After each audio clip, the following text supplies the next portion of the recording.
Let's give our takeaways from the Spurs' massive loss to the Pelicans and bring in a fan for it's another episode. Well, a fan episode right here on Locked On Spurs. You are Locked On Spurs, your daily San Antonio Spurs podcast. Part of the Locked On Podcast Network, your team every day. Hey, this is Hot Rod. And I'm RC from the San Antonio Spurs. And you're listening to Locked On Spurs with Jeff Garcia. Welcome back to Locked On Spurs right here on the Locked On NBA Network. I'm your host, Jeff Garcia, Spurs writer for Ken's 5 San Antonio. Glad to have you back. Hope everyone's having a great start to the work week.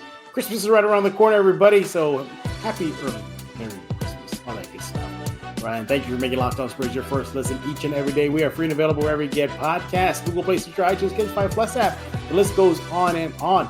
Today's episode is brought to you by PrizePicks, the easiest and most exciting way to play daily fantasy sports. Go to PrizePicks.com/LockedOnNBA. Use that code, but make sure it's all lowercase, LockedOnNBA, for a first deposit match up to $100. Hey, what are we talking about today? I'm going to give my takeaways from the Spurs' big loss to the Pelicans. Yikes, I was at the game. Not good. Spoke with Wemby. I'll tell you what he said in just a few seconds. And then we're going to bring in a fan for another fan episode. Chris Leija. He's making his second appearance here on Locked On Spurs. And he's going to be kind of catching us up on what the fans are talking about. And right now, are the fans believing that this team is turning the corner? I know coming off the loss versus Pelicans, but there are signs of improvement.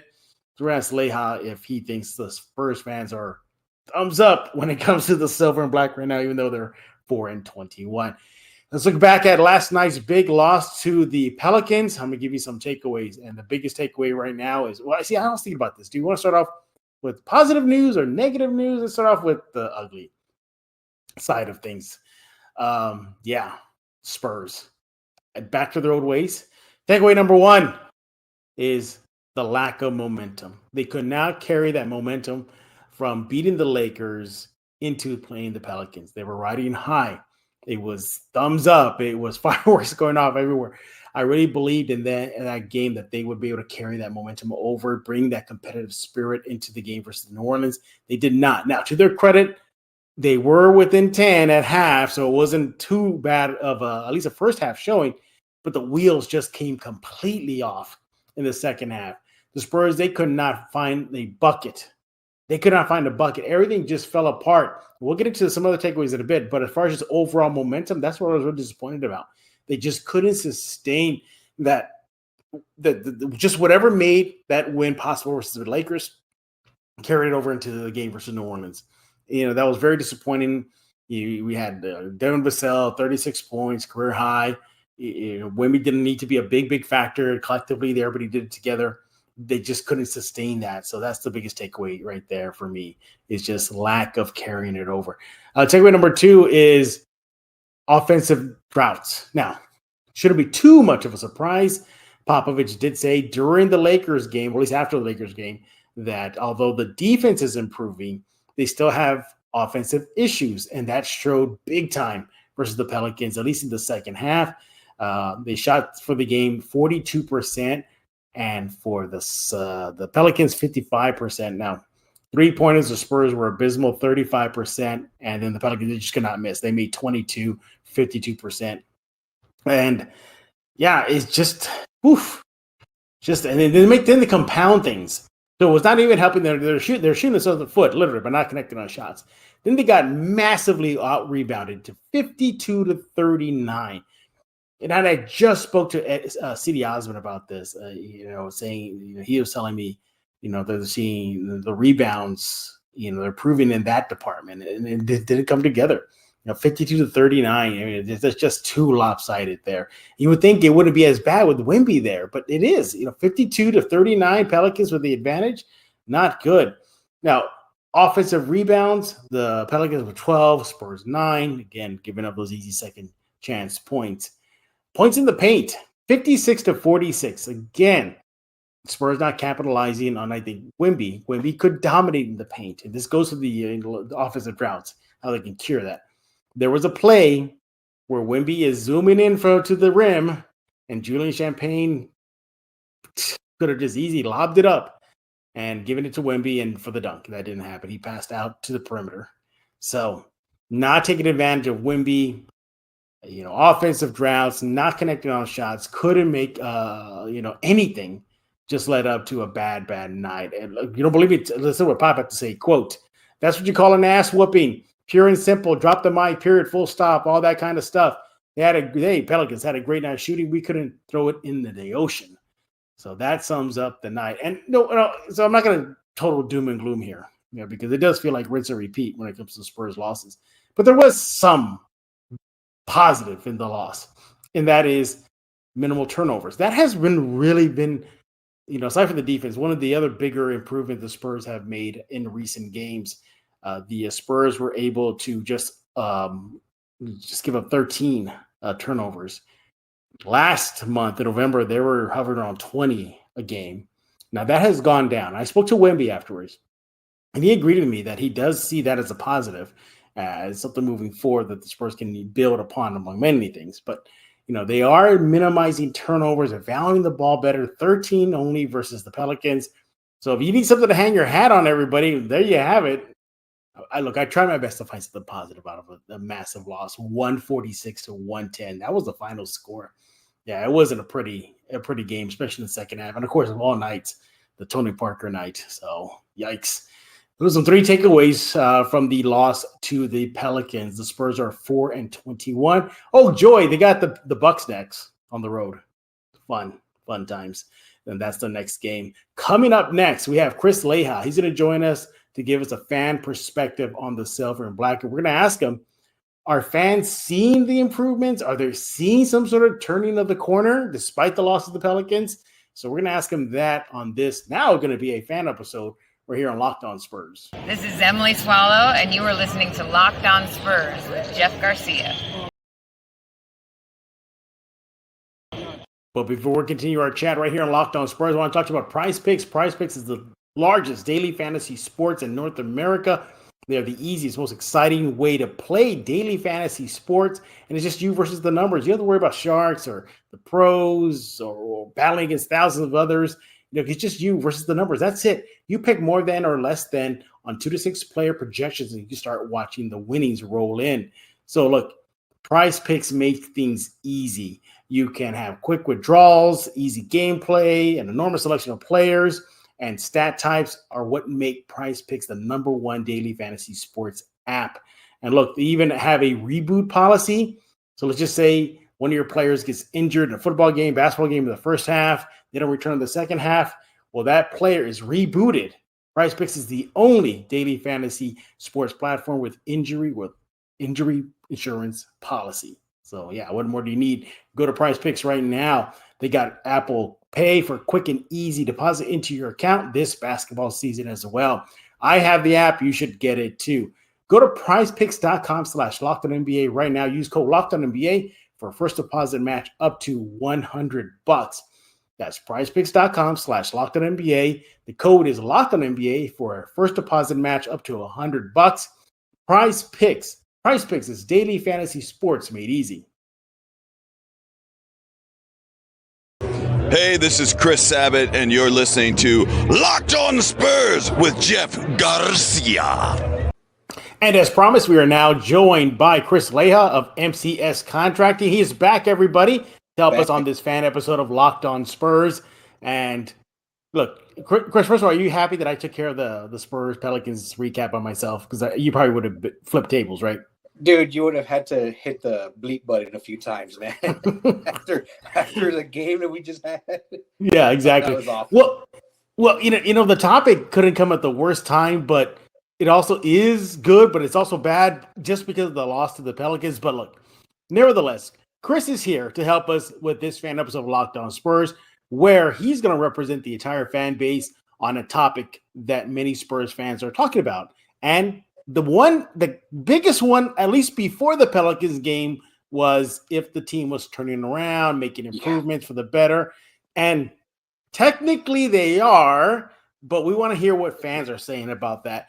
So we're going to get his thoughts on that. Make sure to follow him on X at CLeija3, all one word. He's going to talk about MCS general contracting later on in this show. And he's also going to give us his thoughts on Tony Parker, who got honored yesterday for his Hall of Fame induction. So, Chris, you know how this works. So here we go. So if you try to put aside the Pelicans loss, technically there has been improvements for the Spurs over the last few games. Now, one big improvement is the 18-game losing streak's over. Yeah. But you look at little things such as rebounding from November to December, at least defensive rebounds is up. Right. The turnovers margin are down. Yeah, exactly. Turnovers are down. Margin of getting smoked is down. That's my point. This topic came at the worst time because the Pelicans lost. Yeah. But they're being a little bit more competitive, and of course, beating the Lakers. Big question. Overall thoughts. Are fans seeing the Spurs improvements? Are they at least seeing that effort on the court? Man, honestly, I think the way fans are reacting right now is that Friday's game against the Lakers was, everybody was super ecstatic. We finally broke the streak. Everybody was happy. It was one of those games where everybody played very well, right? Everybody was flowing good. Everything was good. And they moved Wemby to the 5 these last few games, and you're seeing his numbers shoot up a little bit too. So everybody was excited about that, thinking, you know what? Okay, we're getting there. We're making some progress. It's getting good. We're making some moves here.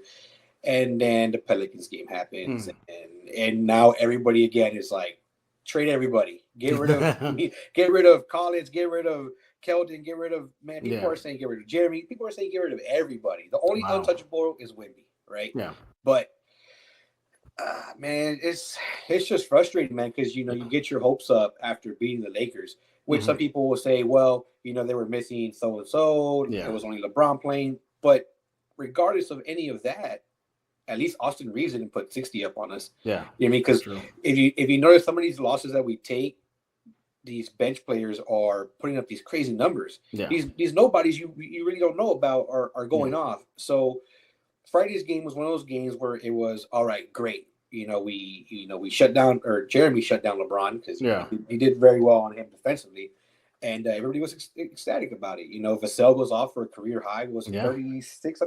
36. Yeah. So people were happy. People that were turning on Vassell were super excited. They're like, "That's the Vassell we know and love, right? He's back." And then the Pelicans game happens, and it's just like, gosh, man, it just it feels like the air was just sucked out. Yeah, what little air we had, just got sucked out again, and now we're back at what's going to happen now. How many games are we going to lose now? Because up next is the Bucks, and they're in their gym, so it ain't gonna be fun. But look, overall, the Spurs are making baby steps. I mean, technically, statistically, they are. You mentioned the turnovers are slowing down, not as much. Just like 13 versus the Pelicans. Yeah. I think it was only 8 versus the Lakers in that second Laker set. Yeah. Well, defensively, they weren't terrible these last 5 or 6 games. Yeah. Don't count the Pelicans, of course. Right, exactly. But you go look back at the last 5-6 games, their defensive rating had actually they went up. They were playing better defensively. So the funny thing about it is that the fact that you are aware of this, that tells me that fans are also aware of that. So do you think fans are kind of being forgiving for the Spurs in these last few games?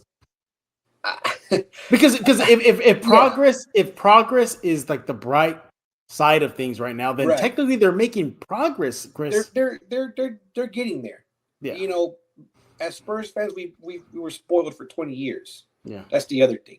We were so accustomed to winning, and you have 5 seasons where it's just gone downhill. Mm-hmm. Of course, last season everybody knew what we were doing, so everybody was okay with that to an extent.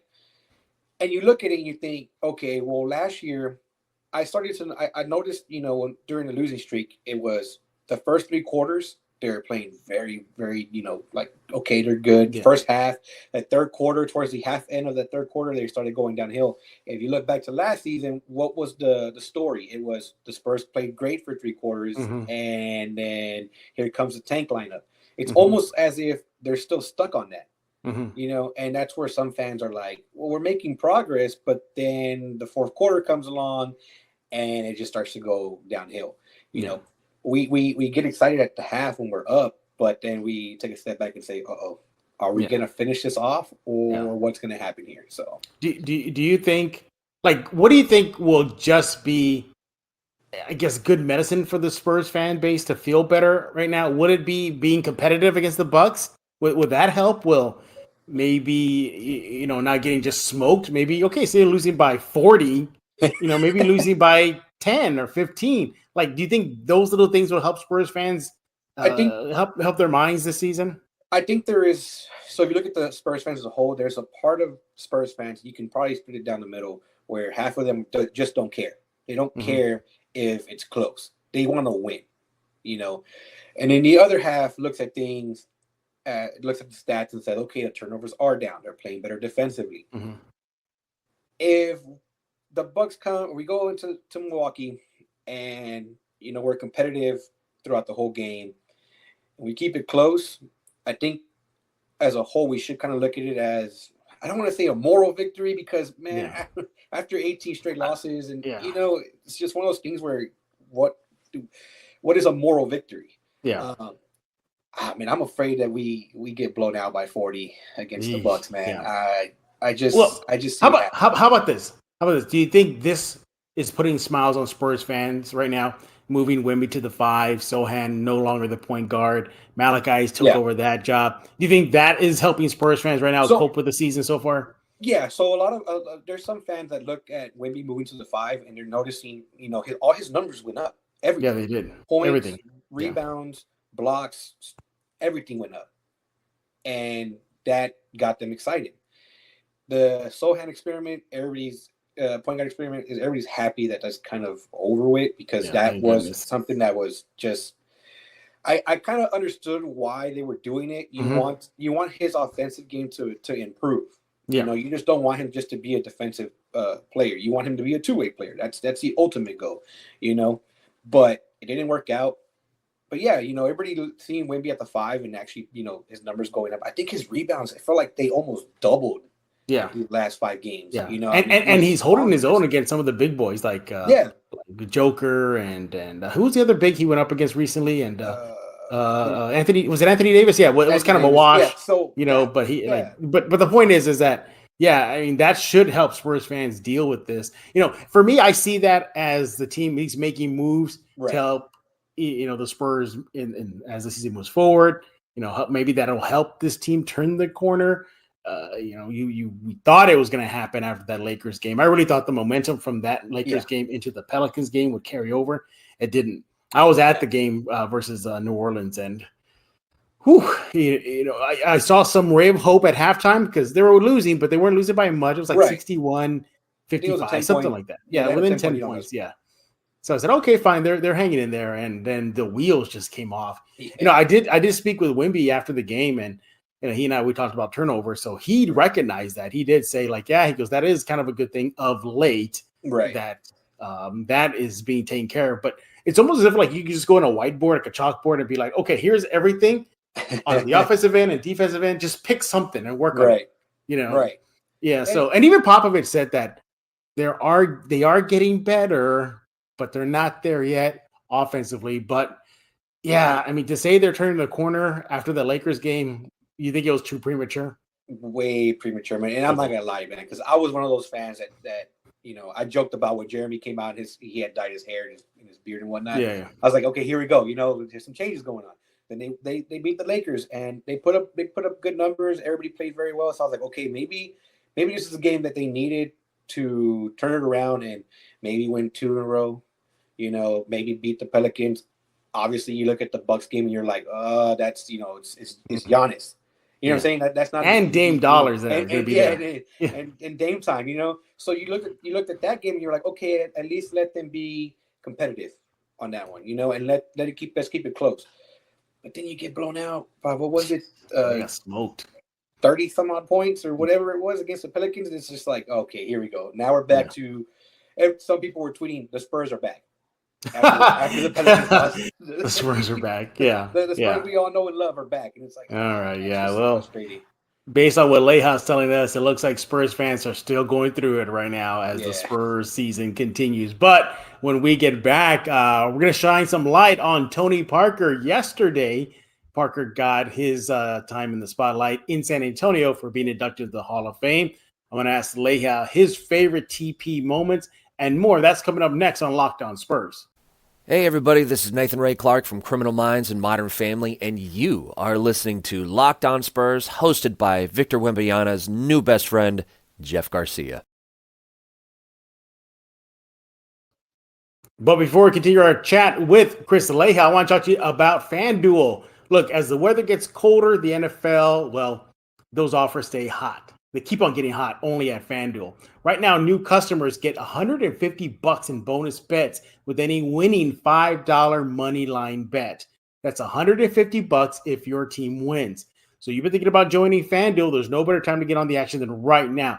NFL season's underway. Your Cowboys are playing, everybody in San Antonio. Your Spurs are in action. There's no better time to jump on the action and get on FanDuel. Download that app right now. Do what you got to do. Go to their website. Get on the action only at FanDuel. And speed of that app, it's so easy to use. They have a wide range of betting options from over and unders, player props, spreads, so much more. I promise you're going to have fun with it. I have the app. You should get it too. Go right now. Go get that app. FanDuel. Go to your favorite app store and download it right now. And also visit fanduel.com/lockedon to keep on cheering on the NFL season. Your favorite team, Cowboys, Texans, what have you. Only at FanDuel. Go get that app right now. FanDuel, the official partner of the NFL. Also want to talk to you about Mudslingers Drive-Thru Coffee. Go right now if you're in San Antonio, 2404 Thousand Oaks Drive. That's in the 211604 area. They got it all. They got a wide range drink menu from the Alien, which is in honor of Victor Wembanyama. They got the OG, which is the Orange Julius recreated only at Mudslingers. They got the Sub-Zero. That's for UTSA's Frank Harris. They even have the signature drink, which is the Mudslinger. That'll get you introduced into the coffee world. And guess what? They have a friendly staff, great location, 281, 1604 area. They're open every day from 6 a.m. to 6 p.m. San Antonio, go right now to Mudslingers. They're a proud local sponsor of Locked On Spurs, and they proudly serve the San Antonio community. Look, over 300 5-star reviews cannot be wrong. They're doing something right, and it shines every day with that friendly staff, great menu, and mini donuts. They're not always about just drinks. They got donuts on the menu. Go check them out in Mudslingers Drive-Thru Coffee. 6 a.m. to 6 p.m. open every day. You want to go there right now. They're active on social media on X, Threads, Instagram, TikTok, Facebook. Pick a platform. They are there. Their handle is @Mudslinger, SATX. That's all one word. Mudslingers. You want to go there right now because life is too short for bland coffee. And we're back right here on Locked On Spurs in this fan episode with Chris Leija making his return. He is with MCS General Contracting. He's going to brag about his company in just a few minutes and why you got to get that concrete. Yeah. That's right. The only problem is I heard Clayface is talking mad smack about MCS saying, oh, concrete, everybody wants clay. Clay's the way to go, not concrete. So I didn't see him out there all this last week, man. Oh, that's right. He said it was too cold and too wet for him. He couldn't hang, man. So couldn't hang. You know, we find a way, man. We find a way to get the job done. Yeah. Rain, shine, cold, hot weather. It doesn't matter, man. It doesn't matter. It doesn't matter. He's going to talk more about MCS in just a few seconds. Hey, so Tony Parker got honored in San Antonio for his Hall of Fame induction. Yes, sir. His banner got re-raised, if you so to speak, with the Hall of Fame footnote on his jersey. So, you know, it was kind of a quick, short, in and out ceremony. It wasn't long drawn. I remember Manu's. Manu's was a thing. It was like pre-game, halftime, mute. I mean, it was the works. Tony just kept it short and sweet. Nevertheless, kudos to Tony, Hall of Famer. Leija, got to ask you, your favorite Tony Parker moment. So does it have to be on court or can it be off court? Because okay, well, give me both. Why don't we start off with on the court? On the court is when he had that dunk against Houston, man, way back when. Because a lot of people don't know that. I mean, Tony had a few dunks throughout his career. He did. You know what I'm saying? And you could look at different moments in his career, but I'm not a very I don't like to nitpick. You know, I'm a simple guy, right? So that dunk, it was all to me. I was like, oh man, he can dunk at 6 foot or however tall he was, because you never. It was a rarity of his.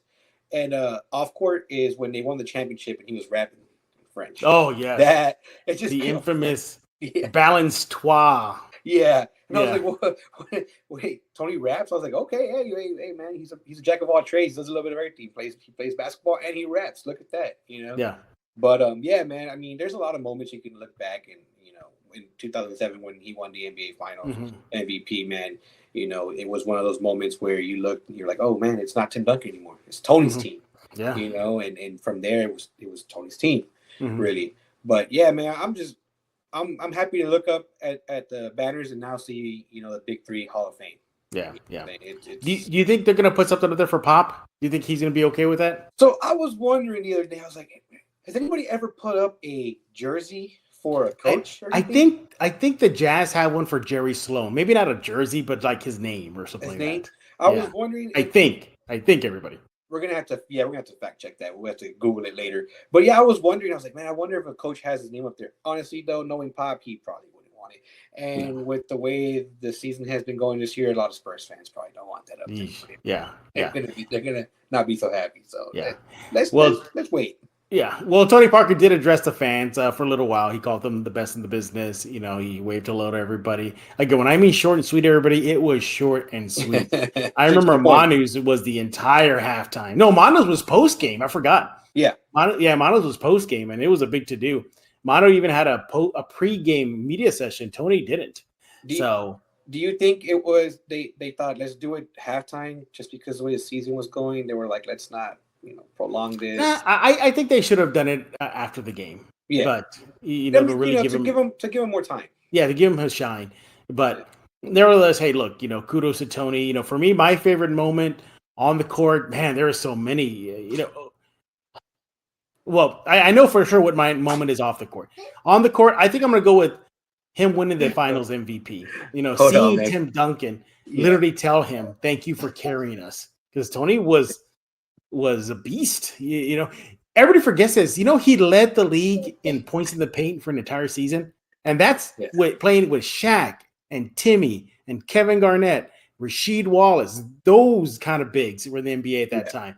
It was Parker who led the league in points in the paint because of the teardrop shot. Yeah, that teardrop, man. Yeah, I think it was unstoppable. Yeah. Off the court, I think for me was celebrating in the locker room the title against Miami Heat. Yeah. I think in the 2014, right? 2014, yeah. I have video of myself in there, and I did that iconic photo of them sitting together in the locker room. Yeah. With I remember watching that photo being taken, and then a little aside here, two other favorite moments of being in the locker room because that was the first time I've ever had was part of a championship celebration in a player's locker room. Two things. Corey Joseph, he had way too many beers by the time I walked in. He was already like, all he kept on saying was, man. That's all he kept on saying was, man. Like, man, this feels good. Man, I can't believe what happened. Oh, my God, man. That's all he kept on saying. And then I remember kind of doing a circle. And then Boris Diaw, I got to his locker room. Boris saw me. He put his arm around me, and he wanted me to drink with him. Not kidding. He wanted me to drink with him. He had an ice bucket of beers. Dang, he was ready to go. He was ready to go, and he grabbed one, and he gave it to me. He gave me one. He put it on. He goes, "Come on, man, let's just drink, man." I was like, "Whoa!" He's like, "I'm on the clock, man. I'm on the clock." Yeah, he's on the clock, but nevertheless, no. But to be in the locker room with Tony Parker, watching that iconic photo taking place, seeing him just hollering and with his French flag and the hat, I mean, it was just awesome. Technically it's off the court, it's in the locker room, but right. But those are kind of my two favorite moments. But it begs the question, man, who can be? I mean, obviously Pop is going to get something raised, I think, if he allows it. I mean, if he wants, but that's not in his character, And you look at the team right now, and you think who's going to be the next jersey to go up there? Right, Wemby, yeah. And right now you're going to say Wemby, and that's about it. We got to wait and see what happens. Yeah. Unless they do those sentimental ones, like your. I mean, who? I mean, I know some people. I mean, there are sentimental ones like Avery Johnson is up there. I think I don't think he should be up there, but that's just my opinion. Jacob. He wants Kawhi's jersey up there, and you know how some fans are like, "Let's not do that. Let's not do that." I mean, it's just crazy, man. Because you're looking at the team right now, and you're thinking, who is going to be the next one? Yeah. Because as of right now, the only one I'm going to be thinking of is Wemby, and I just hope that the team gets together. Maybe Patty Mills again, that sentimental one. I mean, Patty's my dude, man. I wish you just come back. Yeah. Some people might say Danny Green. They gave one to Bruce Bowen. If Bruce Bowen is up there and Avery are up there, they kind of set that tone the bar. It's like, and it's like, okay, the fan favorites as they call them. Mm-hmm. Let's get them up there because that's why I think the Spurs should copy the Dallas Cowboys. Just have a Ring of Honor. Yeah, that would make sense. Something like that would be pretty cool. And then at that point, you can save the jersey hanging in the rafters for those more important players throughout the history of Spurs, and in the Ring of Honor to honor guys like Patty Mills, Danny Green. If you want to throw Boris Diaw up there, sure, I'm down with that. Croissant, you know what I'm saying? He had those passes, and these are all guys that played a big part in championships. You can go back to 07, and you want to put Fab up there. Whatever. Sure. It just keeps going at that point, and that makes sense. You just you're showing love to people that have come and gone. And I think for the Cowboys, for the Ring of Honor, they put coaches up there. Yeah, see, easy. So you could put Pop on that. If Pop doesn't want to have a jersey or a banner put him in a Ring of Honor. That'd be pretty cool. Absolutely. Absolutely. He is Chris Leija with MCS General Contracting. Brag about MCS. What's cooking? Oh, man, dude. Hey, we're getting close to the end of the year, trying to close out strong and get these jobs done, man. And the weather's been, pretty hectic out there. We actually did a job this past week where it started raining on us.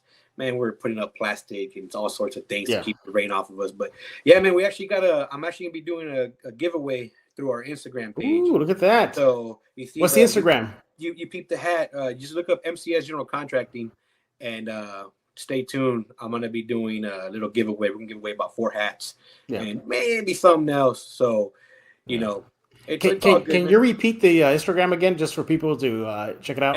MCS General Contracting. You look us up, man, and we're on there. That's where I post more of my, media, the videos and pictures, because it's hard on X, man. I have to do so much editing work to put a video on there. On Instagram, at least, I just, put the video up, and then I choose what song I want, and I'm done. Put a little couple hashtags. Hashtag MCS beats Clayface any day. Is Clayface eligible for this contest or no? I'm not against allowing the haters to come in and try to win something. So he is Chris Leija with MCS General Contracting. Again, check out that Instagram. He told you where it's at. Go subscribe right now for that contest, and make sure to follow him on X at CLeija3. Again, thanks, Chris, for repping the fan base right here on Locked On Spurs. Yes, sir. Appreciate you, man. Thanks for having me again. Yeah. Damn shame the Spurs had to lose against the Pelicans. It would have been even better. I wish we could have had. I wish I could have said something about that game, but it's better for me to stay calm. There you go. Stay calm. Yeah. Hey, thanks for making Locked On Spurs your first choice for all things San Antonio Spurs. You can find us on Ken's 5 Plus app, Google Play. I believe it's on iTunes and Spotify. The list goes on and on. YouTube. Yeah. Thanks, man. Yeah. YouTube. So no excuse for you to not check out Locked On Spurs. And don't forget to check out the rest of the Locked On Podcast Network. And speaking of YouTube, thank you very much, Mr. Leija. Locked On has launched the first ever national sports 24/7 streaming channel on YouTube. Locked On Sports Today is here for you 24/7, covering the top stories of the day with local experts of Locked On, plus national shows covering every league. So go to Locked On Sports Today on YouTube. Subscribe to the first ever national sports 24/7 streaming channel. So for Chris Leija with MCS General Contracting, I am Jeff Garcia. We're going to put a lock in this episode of Locked On Spurs.